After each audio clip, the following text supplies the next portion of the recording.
Abel Ferreira no Benfica, Corinthians com a sua arena quitada e o São Paulo atrás de mais um reforço. Vídeo de hoje do canal do Nicola fala sobre esses três temas e te atualiza também sobre as negociações do Flamengo com o centroavante do Chelsea. Tem reforço garantido no Vasco, que ainda busca mais um outro atleta. As últimas do mercado, bastidores, finanças e tudo o que você precisa saber. Agora sim, bora começar o vídeo com aquele tradicional giro de notícias e a primeira informação é sobre os 4 times que acabam de subir da Série D para a Série C. Anápolis, Maringá, Retrô e Itabaiana asseguraram acesso durante o fim de semana. Javina, jogador que fez sucesso no futebol brasileiro, pode voltar para o Ceará. Ele negocia a rescisão do seu contrato com o Al Razen da Arábia Saudita para ser reforço do vovô. Quero completar contando que Bruno Pacheco renovou seu contrato com o Fortaleza. O vínculo se encerrava em dezembro e foi estendido por mais 2 anos. Robert Renan não deve ficar no Internacional. O zagueiro que pertence ao Zenit tem negociações avançadas com o futebol árabe. E para completar, a minha portuguesa já tem seu adversário na próxima fase da Copa Paulista. Enfrenta o 15 de Piracicaba. Falar agora sobre Ângelo, atacante que vai garantir dinheiro ao Santos e ao Chelsea. Vocês lembram dele, né? Ponta revelado na Vila Belmiro e vendido no ano passado pelo Santos ao Chelsea por 15 milhões de euros. Esteve emprestado ao Strasbourg e acaba de ser negociado em definitivo com o Al Nassr da Arábia Saudita, operação de 25 milhões de euros ou 156 milhões de reais. Dá para dizer que o Chelsea faturou em um ano 10 milhões de euros. Boa notícia para o Santos, que tem direito a um percentual pelo mecanismo de solidariedade e também um percentual em cima do lucro do Chelsea. Os valores ainda não foram confirmados, mas dá para imaginar pelo menos 13 milhões de reais ao peixe.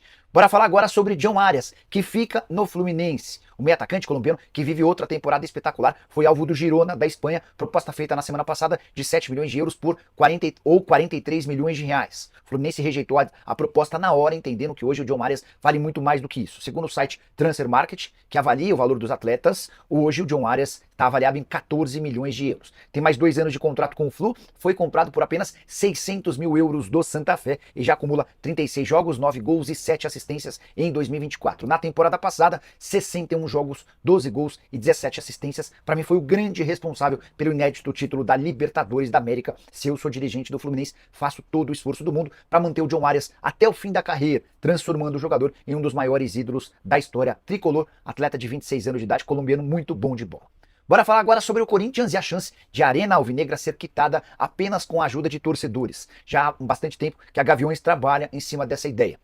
E a Gaviões, principal torcida organizada do Corinthians, divulgou uma nota informando que o Corinthians aprovou que esse projeto siga adiante. Dessa maneira, agora o Corinthians vai providenciar com a Caixa uma conta Pix, onde as pessoas poderão fazer as suas doações. A torcida vai ter a responsabilidade nesse momento de construir uma plataforma de doação, além de um plano de comunicação. Tudo isso está caminhando para mim de forma absolutamente inesperada. Não imaginava que essa ideia que lá atrás gerou controvérsia poderia ir adiante. Só para você entender. A ideia é que torcedores corintianos se juntem, façam doações e toda essa grana seja destinada ao pagamento do estádio. Hoje a dívida com a Caixa gira na casa dos 700 milhões de reais. Ainda que não consiga juntar ou arrecadar esses 700 milhões de reais, o Corinthians pode ter uma parcela bastante importante, significativa de dinheiro vinda do torcedor. A grande questão é, dá para confiar que esse projeto vai adiante? Dá para garantir que essa grana depositada será revertida? Essa é a pergunta do milhão. Vamos ver como é que Corinthians e Gaviões trabalharão sobre essa ideia. Só para completar sobre o Corinthians, Pedro Raul ficou de fora da lista de relacionados pelo segundo jogo seguido nesse final de semana. Vitória por 2-1 contra o Flamengo, num jogo super importante em que o Flamengo não conseguiu entrar com o espírito correto e o Corinthians foi melhor do que o adversário durante a maior parte da partida. Gol do Romero, logo em sua primeira bola dentro de campo, o Thales Magno havia aberto o placar e o Pedro tinha empatado. Com a vitória, o Corinthians ganhou uma posição, saltando do 18º para o 17º lugar, são 25 pontos conquistados. Os primeiros times fora da zona são Fluminense e Grêmio com 27, Criciúma e Juventude aparecem com 28, Corinthians se aproxima de sair da zona do rebaixamento e dá uma resposta ao seu torcedor, mostrando que pode ser forte, mesmo contra os principais times do país. E você já está mais confiante na possibilidade de o Corinthians escapar do rebaixamento? Use o espaço para comentar e deixe a sua opinião, beleza? Hora de falar sobre o Palmeiras, mais especificamente sobre Abel Ferreira, que está nos noticiários em Portugal. Tudo porque ele é um dos cotados para substituir Roger Schmidt, treinador alemão demitido pelo Benfica no último sábado, depois de uma sequência ruim de resultados. O Benfica, nesse momento, antes de anunciar um novo técnico, discute com o Roger Schmidt a forma e os valores da indenização. A multa rescisória é de 22 milhões de euros. O Benfica tenta convencer Roger Schmidt a aceitar 10 milhões de euros. O passo seguinte é encontrar um novo técnico e há bastante gente em Portugal assegurando que o Abel será o plano A, a primeira opção. Importante contar que depois da vitória por 2-0 do Palmeiras contra o Atlético Paranaense na Arena da Baixada nesse domingo, o Abel falou sobre seu futuro e deixou bem claro o seguinte, abre aspas, se Deus quiser e se tudo correr ocorrer normalmente, o ciclo no Palmeiras vai se encerrar em dezembro de 2025. Esse é o meu contrato, fecha aspas. Vale a lembrança de que Leila Pereira e Abel têm batido muito na tecla do Super Mundial de Clubes, a primeira edição da FIFA, num campeonato que vai reunir 32 equipes. São vários times europeus, 6 times sul-americanos, o Palmeiras está confirmado e a ideia é montar a melhor equipe possível para que o Palmeiras tenha uma boa performance, até por isso acho muito difícil que o Abel deixe o Verdão nesse momento. Para completar, a saída dele também poderia prejudicar Leila Pereira, tem eleição para presidente marcada no fim do ano. A vitória contra o Atlético Paranaense fez muito bem ao Palmeiras, que já é o terceiro colocado no Campeonato Brasileiro, 47 pontos, vivo na briga pelo título, são só 3 de desvantagem para o líder Botafogo. Os dois times se enfrentam na antepenúltima rodada. Entre o Botafogo e o Palmeiras ainda há o Fortaleza com 48 pontos, um à frente do Palmeiras e 2 atrás do Botafogo, mas com um jogo a menos. O Flamengo tem 44 pontos e um jogo a menos. Só para completar em relação ao Verdão, falar sobre o Estevão, mais uma grande atuação do atacante de lado de campo do Verdão, autor de um golaço.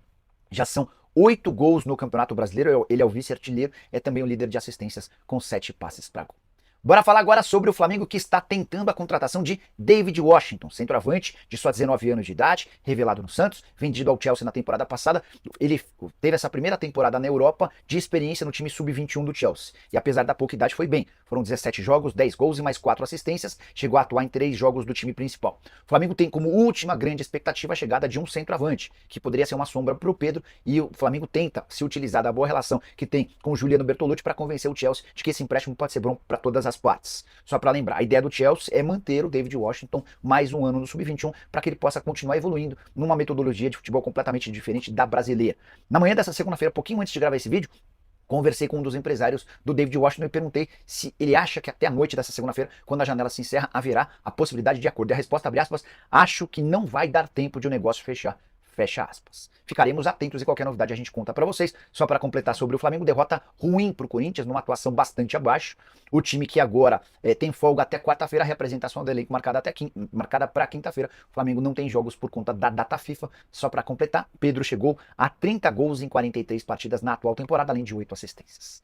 Hora de falar sobre o Vasco da Gama, com um reforço garantido e outro próximo. Reforço garantido é o meia suíço, é o volante suíço, Maxime Domingues, 28 anos de idade, defendia o Gil Vicente, vai custar 2 milhões de euros ou 12 milhões de reais. As informações que eu obtive desse atleta são de que trata-se de um bom jogador, cara de meio de campo de boa ocupação de espaço, capacidade física, que pode ajudar bastante o Cruz Maltino no restante da temporada. O Vasco comprou 100% dos seus direitos econômicos e o Maxime Domingues vai assinar um contrato de 4 anos, previsão de chegada na quarta-feira. Ainda assim, o Vasco já deu entrada na toda a documentação para poder registrar o atleta até a noite dessa segunda-feira. Além do Maxime Domingues, o Vasco também está correndo contra o tempo para fechar a contratação do zagueiro Ian Glavinovic.